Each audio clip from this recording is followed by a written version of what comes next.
start what will likely be the hardest speech I will ever have to write. I always worried about what I would say at Tara's wedding, because I always knew that secretly I would be a little bit jealous that someone else is taking my place as Tara's partner in life. But this speech was so much harder, because I have to find the right words to honor and remember Tara, who was a symbol of strength, an inspiration to so many, and also the person that I so luckily had as my better half and my best friend for 29 years. Not only that, but for the first time in my life, I had to do something without having Tara here with me. So I did the most logical thing and asked myself, where would Tara start? She would start with thanking all of you. So that is what I will do. Thank you all for taking Tara into your lives and into your hearts and loving her as we did. Although she was less public about it then, she has always been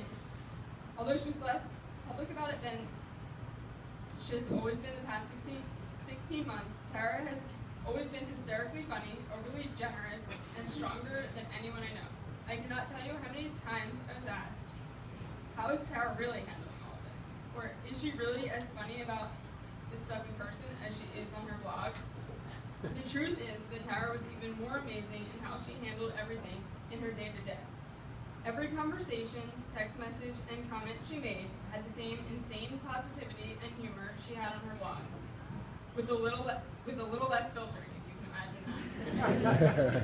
She actively looked for ways to make cancer fun. She found so much joy in the little things, and she always found a silver lining, no matter what the news was. She never wanted to be a cancer patient. She wanted to be a girl who had a great life and just happened to have cancer. Dr. Schefter said it best at the event in June. Tara was absolutely extraordinary. She was constantly worrying about everyone else around her and making sure we were all okay. When she was first diagnosed, she noticed how hard it was for my parents, Christy and I, to talk about her cancer. It really bothered her that we felt pain in talking about it. So, characteristically thoughtful, she decided to make it easier on us and take it upon herself to update our friends and family herself. She did not want people to get overwhelmed by emails and messages about cancer, so Tara decided to post it somewhere so that people could stay up to date with the latest at their convenience, and no one would be offended or feel left out. Little did Tara know, the blog she started to make our lives easier would also introduce her to a world of people whose lives she would leave a lasting impression on. She was never bitter or angry or upset about getting cancer. She somehow had the ability to not focus on the fact that she had cancer and went through so many surgeries, treatments, and pain. And instead, she felt so lucky that she was able to spend every day having a great time with the people she loved. She told me one day a couple months ago that she actually felt bad that our parents are so great because other people have to go through stuff like this without parents as dedicated, loving, and amazing as ours. Mom and Dad, she was so grateful for your love and support. You have endured most parents' worst fears. Your help and love are beyond measure. To stand beside your daughter as she faces this inevitable fate makes you heroes in my eyes and everyone else's in this room. For both of us, thank you. Tonight, it is important to remember that Tara was incredible her entire life, including her battle with cancer, but not defined by it. Let's remember Tara as so many of us have always known and loved her. She was somewhat a perfectionist in high school. The girl that graduated 4th in her class, got 12 varsity letters, was president of clubs, and was just so much fun. In college, her humor, tenacity, and strength became such a big part of who Tara was. She was the girl that wasn't afraid of a challenge, and let's be honest, sometimes may have looked for them. In law school, she was the girl who studied endlessly and prepared for everything to an extreme, but also had a passion for helping others. It is all of this and more that prepared Tara to face this most recent stage of her life with fierce determination and utmost grace that will forever shape the legacy she has left. It was so hard to pick just a few stories to tell tonight, but I think these were a few that really show that Tara has always had the determination, sense of humor, and passion that we all will remember her for. Her quick wit was always intact, and she never missed a beat, and she loved making the best of things. A few years back, after she had 3 back surgeries in a year, she realized how many prescriptions they give you each time and thought it was crazy. So she tied a string to each bottle, hung them all on a Christmas tree, and took a photo. She then sent that photo out on a holiday holiday card that read, "Wishing you a healthy new year." Tara was also not afraid to take a risk and fight for what she believed in.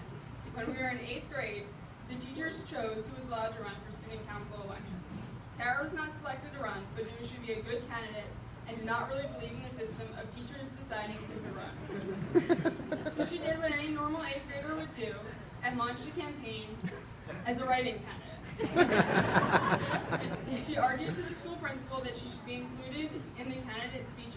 When he tried explaining how their system worked, Tara simply explained right back that her candidacy was a constitutional right and that prohibiting her to run as a write-in was hypocritical of everything she was taught about the Constitution in his school. The short recap of that election was Tara, as seemingly the only write-in candidate ever, was elected by an overwhelming majority. I could go on for days telling you about Tara and the great times we had, places we traveled, and memories we made. But I want to keep this short and focus on celebrating the incredible legacy she has left behind. For 29 years, I've admired Tara. She was selfless, compassionate, giving, beautiful, strong, and so much more. For 16 months, a larger audience got to experience Tara's infectious love for life and having fun. They got to be inspired by her bravery and determination and got to learn firsthand that there really can be a silver lining in the worst of circumstances. As her sister, I can see clearly that she has changed people's lives, but she never truly understood what a difference she made to people or the extent of how many people were following her story. To be honest, I did not think until this past week our family even realized how many people were being inspired by Tara. We have been overwhelmed by the outpouring of love and support, from the friends that have traveled to be here tonight to the friends that have been helping with anything and everything this week to help us make this celebration what Tara would have wanted it to be, to the friends that sent messages or posts with their outpouring of love, to all of the people here tonight to celebrate Tara. We really cannot thank you enough. Writing this speech is the first thing in my life that I had to do without Tara, and tonight was the first celebration Christy or I have ever gone to without having Tara consult on what to wear. She did order me this jacket though. Tara has a perfect outfit for every occasion. I'm not really sure how we're supposed to go on with our lives without her here. But I know that Tara absolutely loved life and would want us to continue living the best we can. So that is what we will try to do. I was so lucky to have had the best twin sister on the planet for 29 years, but I cannot help but feel like part of me was taken away this week.